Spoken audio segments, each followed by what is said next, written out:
Hampir semua pikiran Bung Karno itu adalah mengecam oligarki Eropa. Kenapa ketika Soekarno mengecam oligarki penjajahan, nah kok kita sekarang mengecam oligarki kok dianggap sebagai kejahatan? Kita harus mendorong sebuah leadership nasional yang memang dia tidak hamba kekuasaan. Kenapa kamu sama Gatot? Bagaimana hubungan kamu sama Pak Gatot nih? Gatot. Gue bilang kalau mau tangkap aja Gatot. Jangan tangkap saya, kemarin banyak Gatot. Saya bilang gitu kan kalau dia salah.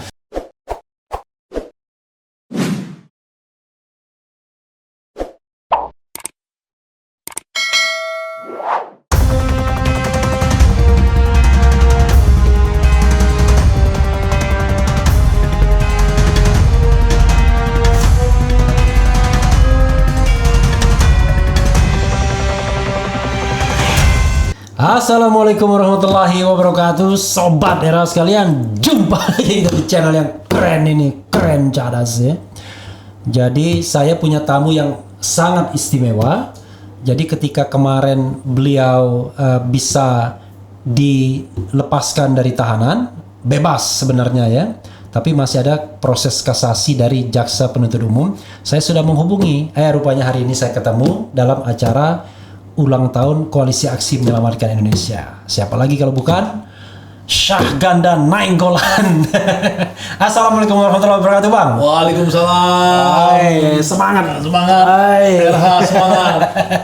Thank you atas undangannya. Saya yang terima kasih, Bang ya. Jadi Sobat Era, tadi kita sudah banyak ngobrol sebenarnya, tapi kan Sobat Era kan belum tahu obrolan kita. Bang, saya kan tentu orang hukum juga. Saya paham kan Abang masih dalam proses kasasi. Jadi nggak mungkin lah saya yang ngutak-ngutik kasusnya kan. Cuma kalau boleh tahu untuk penerangan masyarakat, ya kan? Abang kan kemarin kena 10 bulan ya? Ya, 10 bulan lewat 2 hari lah. Oh, lewat 2 hari. 10 bulan lewat 2 hari ya. Tapi vonisnya kan 10 bulan. 10 bulan, ya. Itu vonis di Pengadilan Negeri Depok dan diperkuat oleh Pengadilan Tinggi Jawa Barat. Jawa Barat, ya. Nah, sekarang jaksa penuntut umum melakukan kasasi.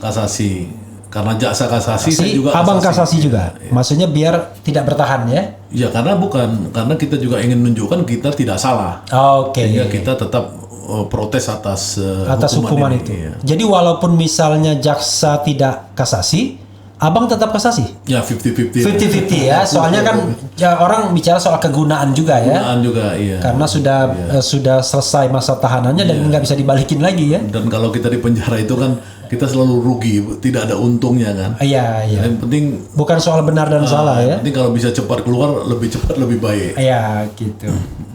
Jadi saya ingin bertanya nanti macam-macam, terutama pengalaman Abang. Kalau nggak salah satu tahanan Mabes Polri ya? Mabes Polri, Barreskrim Mabes Polri. Dan itu sama Habib Rizik segala gitu. Iya, sama Habib Rizik. Ya. Soalnya saya ada dapat foto nih katanya sempat ketemu Habib Rizik terakhir itu ya? Iya, sebelum saya keluar penjara di pagi hari tanggal 13 ya. 13 Agustus ya? Friday of 13 lah kata orang Barat, agak sial, tapi buat saya alhamdulillah.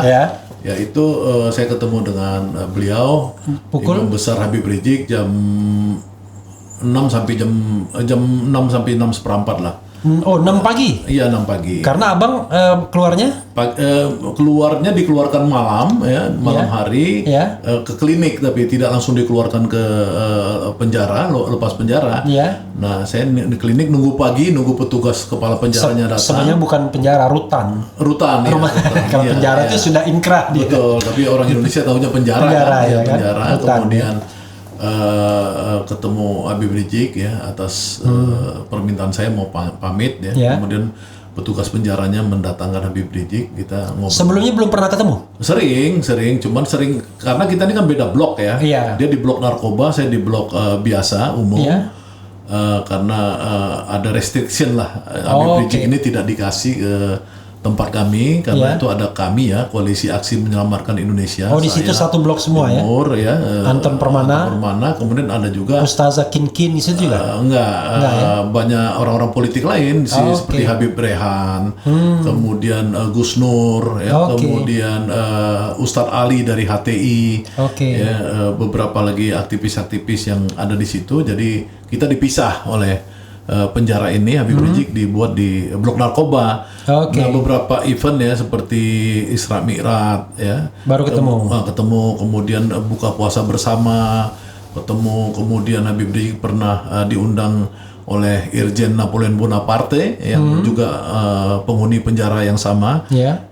Saya ketemu juga ya. Kemudian beberapa kali lah, apalagi kalau pas saya dibesuk oleh keluarga dan Habib Rizik juga lagi dibesuk atau lagi nyusun pledoinya, itu kita ketemu ngobrol 15 menit. Oke. Jadi itu bukan pertemuan yang pertama ya? Oh bukan, saya pokoknya ketemu sekitar 10 kali adalah. 10 kali ada? 10 kali, ya. Nah yang paling berkesan apa dalam pertemuan itu? Yang paling berkesan? Iya, saya itu pokoknya ini kan beyond ya, beyond rationality ya, beyond rasional ya. Pada saat saya itu dituntut 6 tahun penjara. Wah itu shocking banget kan? Shocking banget itu pasal 14 ayat 1 Undang-Undang nomor 1 Hukum Pidana tahun 1946. Iya, tentang peraturan hukum pidana ya, nomor 1 1946 dikenakan kepada Habib Rizik. Iya. Nah, saya bilang, Bib, tolong doakan saya untuk ringan, dan Habib Rizik mendoakan saya. Di depan tenang. Di depan iya, beberapa orang yang kita lagi habis sholat buka puasa bersama ya, kalau nggak salah saya buka puasa bersama ya. Kemudian Habib Rizik secara khusus mendoakan saya. Ya, alhamdulillah ya, dari 6 tahun 6 tahun jadi 10 bulan. Iya. Itu dari sisi hukum itu sebenarnya jegleknya banyak banget. Ya nggak bisa, karena itu harusnya secara umum 2/3. Iya. 2/3 dari. Ya seperti Habib Rizik kan, dituntut 6 tahun, kenanya 4 tahun. 2/3. Iya. Gitu. Ya, jadi saya sangat berutang budi dengan doanya Habib Rizik ya, dengan Habib Rizik beliau itu. Ya. Jadi ya abang percayalah kekuatan doa itu ya. Oh sangat ya. Percaya ya. Itu doanya langsung di depan abang atau? Depan saya, iya. Oke.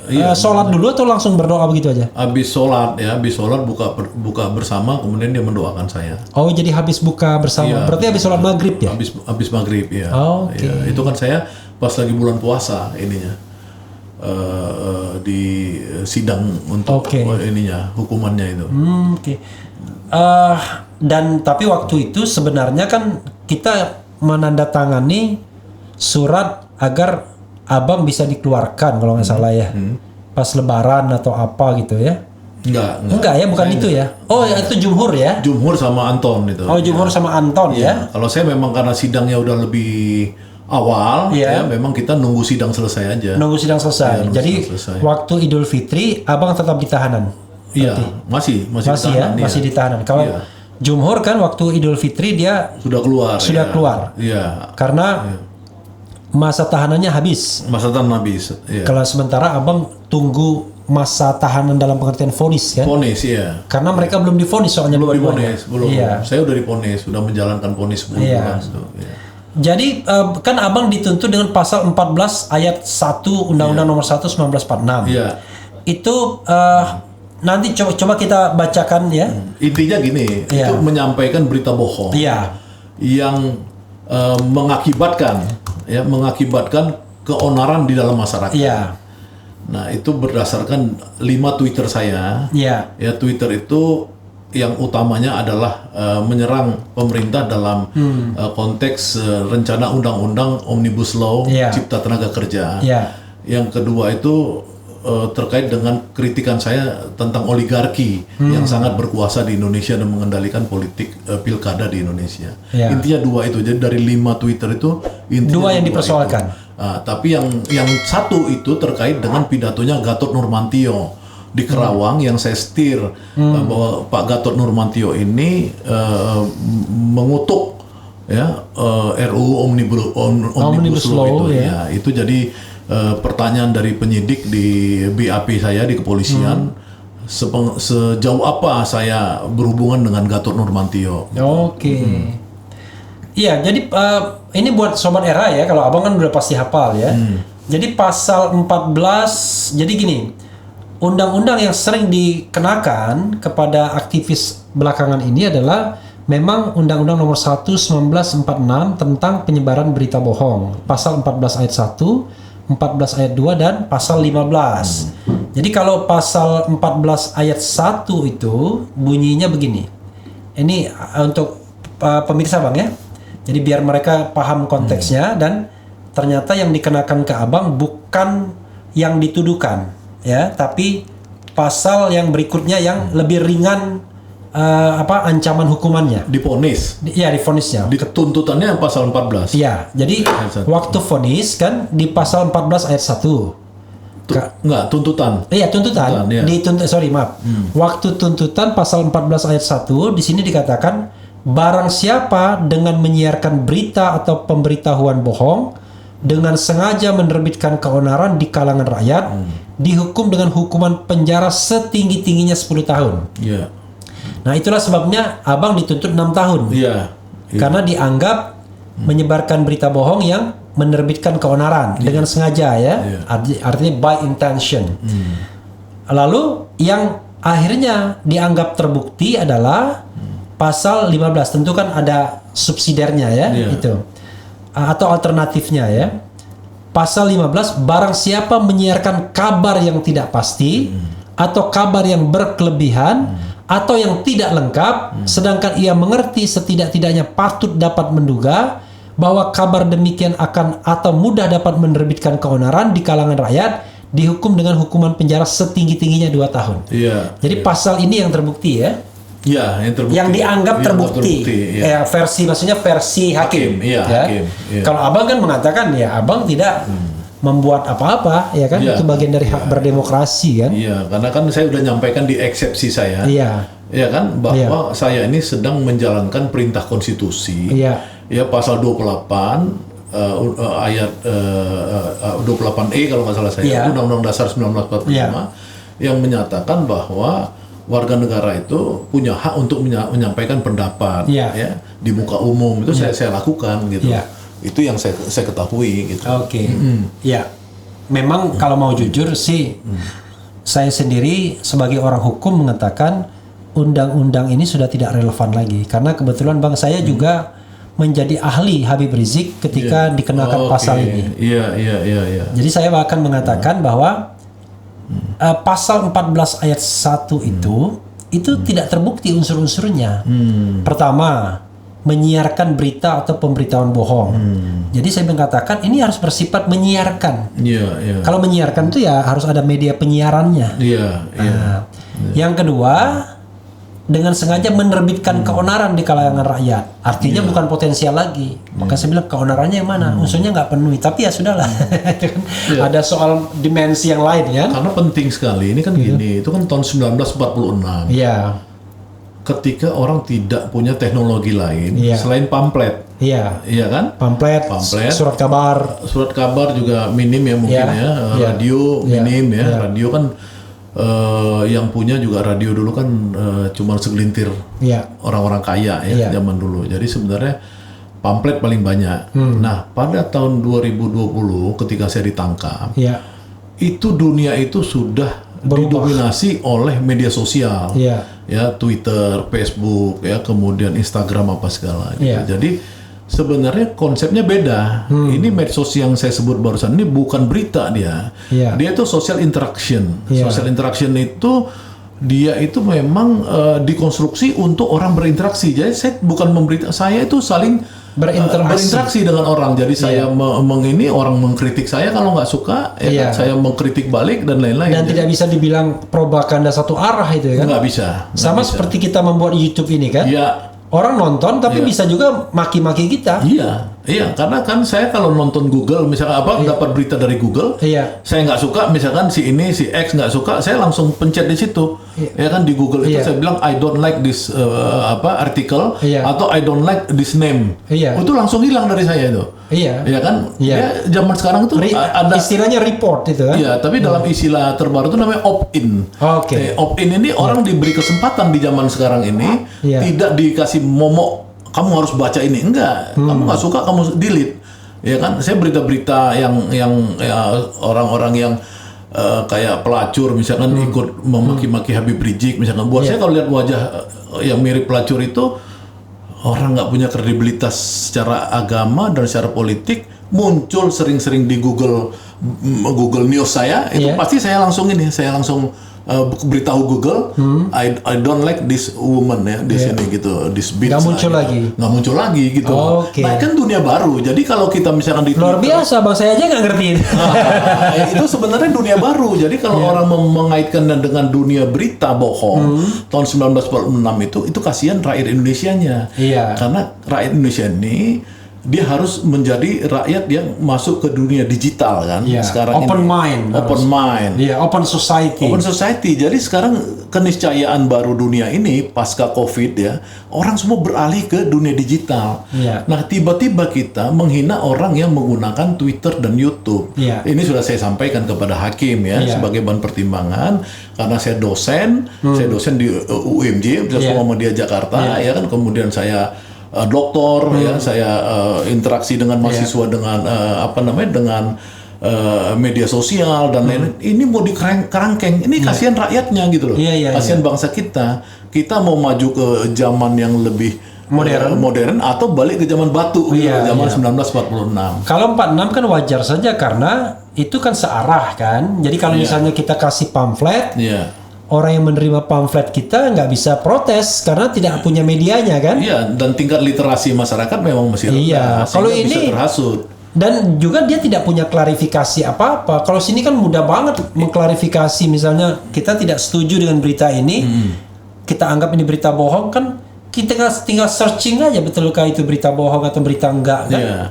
Jadi sebenarnya tidak ada alasan untuk masih menggunakan pasal itu. Nggak ada alasan. Iya. Nggak ada alasan. Menurut saya sih gini ya, saya tuh bukan kagum ya, maksudnya gini, orang paling fasis di dunia itu kan nomor 2 mungkin menurut saya Putin ya, setelah Xi Jinping ya, menurut saya ya. Itu Putin ketika memenjarakan musuh politiknya si Alex itu dia tidak cari pasal demokrasi yang anti demokrasi, dia cari pasal penggelapan pajak gitu loh. Jadi Putin sendiri sebenarnya tidak mau dianggap menghina demokrasi gitu loh. Sama seperti dulu ketika siapa yang Al Capone, kan bukan karena pasal kriminal tapi penggelapan pajak juga. Jadi orang harus dicari yang make sense gitu. Iya, karena kalau kriminal dianggap wah itu nanti buat-buat ya kan. Iya. Kalau memenjarakan orang karena kebebasan berpikir di zaman demokrasi itu bisa merusak sebuah sistem sosial. Itu bahayanya kita dengan undang-undang itu. Saya selalu ingin mengatakan bahwa negara yang masih menghukum orang karena perbedaan pendapat, itu negara yang diragukan demokrasinya pasti. Iya. Nggak mungkin negara itu demokratis kalau masih menghukum perbedaan pendapat. Betul. Makanya kalau saya misalnya orang hukum mengatakan yang harus dihukum itu adalah orang yang memang betul-betul melakukan kejahatan. Iya. Dan kejahatan itu apa? Ya paling tidak ada sifatnya, bersifat fisik misalnya, betul-betul menyentuh fisik, atau merusak properti misalnya. Tapi kalau misalnya cuma sekedar maki-maki, misalnya katakanlah, ya harusnya penegak hukum ya rekonsiliasi aja. Bayangkan, yang maki-maki aja saya mengatakan rekonsiliasi, apalagi yang bersifat kritik. Iya, kalau saya kan dulu kan saya ikut SBY ya, jilid 1 kan. Teman saya bawa kerbau ke istana. Yang SBY itu kan. Ditulis SBY. Kan? Jadi saya tanya sama SBY, Pak, ini orang mau kita tangkap atau enggak? Ya kan SBY bilang nggak usah, itu kan demokrasi.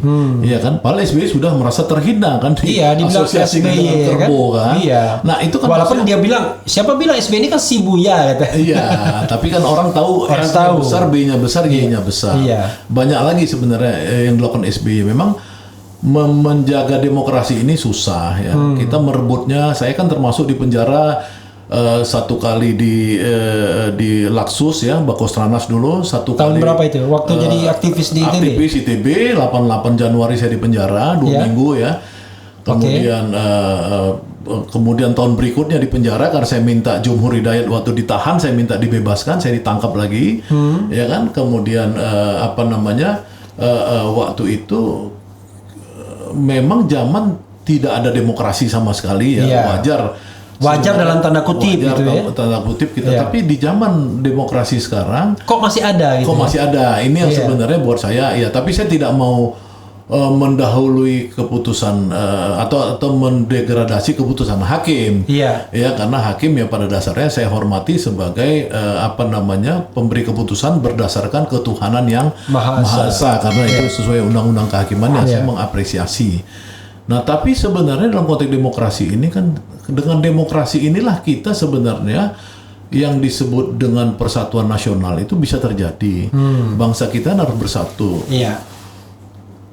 Kalau misalkan lihat, saya kan sebenarnya harusnya buat pledoi saya itu judulnya yang aslinya kan menggugat Indonesia menggugat. Oke. Ya kan, tapi karena pengacara saya ngasih saran jangan nanti terlalu keras, saya ganti demokrasi harus tetap dipertahankan. Oke. Tapi dalam menggugat Indonesia menggugat itu, saya itu kan sebenarnya menggugat pikirannya Bung Karno. Iya. Karena Bung Karno menulis Indonesia menggugat. Iya. Ya kan? Nah, dari 80 Ketika Bung Karno di penjara tahun 30-an. 29. Iya. 29 di sidang tahun 30. Iya. Bung Karno itu dari 80 source sumber referensi dia, Iya. ya, hampir mayoritas itu orang Barat, Oke. ya, cuma Iya. satu orang Mesir ya Mustafa Kamal atau apa namanya. Oke. Orang Indonesia nggak ada, dia tidak mencari referensi dari raja-raja Jawa dulu apa Iya. segala, nggak ada, boleh lihat di bukunya Iya. Indonesia menggugat ya. Iya. Nah di situ Bung Karno mengemis kepada quote and quote mengemis kepada hakim-hakim Belanda itu tentang pentingnya demokrasi di Indonesia. Iya. Ya kan, membiarkan rakyat itu untuk bersuara. Nah, jadi saya melihat kenapa itu tahun 1929 1930 itu peristiwa di mana founding fathers kita meminta dengan hormat agar diberikan demokrasi ya, rakyat Indonesia. Kenapa hampir 90 tahun kemudian itu masih sama juga? Masih gitu sama. loh. Ya kan, makanya kemarin waktu saya mau keluar penjara, saya ketemu dengan Imam Besar Habib Rizik, saya tanya,